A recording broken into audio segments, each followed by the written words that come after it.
জবাকে নিয়ে তার স্বামী পাহাড়ে বেড়াতে গিয়ে পাহাড় থেকে ঠেলে ফেলে দিল। হ্যালো শ্বশুর মশাই, আমি জবাকে নিয়ে পাহাড়ে বেড়াতে এসেছিলাম, ও পাহাড় থেকে 1000 ফুট নিচে পড়ে গেছে। কি বলছো জামাই?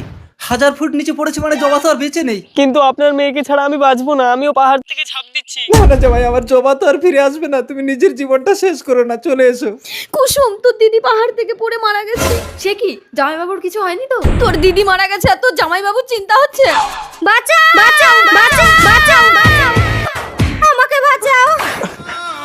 তুমি পাহাড় থেকে পড়লে কি করে? আমার স্বামী আমাকে পাহাড় থেকে ঠেলে ফেলে দিয়েছে।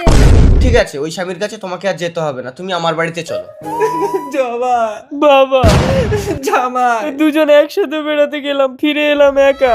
শান্ত হও বাবা, বসো বসো। আমি যে নিজেকে বোঝাতে পারছি না। কেঁদো না দুর্বাসা, আমার ছোট মেয়েকে তোমার সাথে বিয়ে দিয়ে আমি তোমাকে এবারে জামাই করে রাখবো। কেঁদো না গো কুসুম, তুই জামাইকে বোঝা। চলো ভেতরে চলো। নাটকটা বেশি হয়ে যাচ্ছে না? আমাকে পাওয়ার জন্য আমার দিদিকে মেরে ফেললে। অবশ্য প্ল্যানটা আমারই ছিল। বাবা জামাই, তুমি কষ্ট পেলে আমার জবার আত্মা কোনোদিন শান্তি পাবে না। বিশ্বাস করো বাবা, আমার ছোট মেয়ে কুসুম কোনোদিন তোমাকে জবার অভাব বুঝতে দেবে না।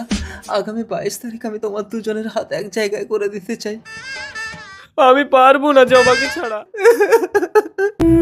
বাবা জামাই, এতেই আমার জবার আত্মা শান্তি পাবে, তুমি মালাটা পরিয়ে দাও।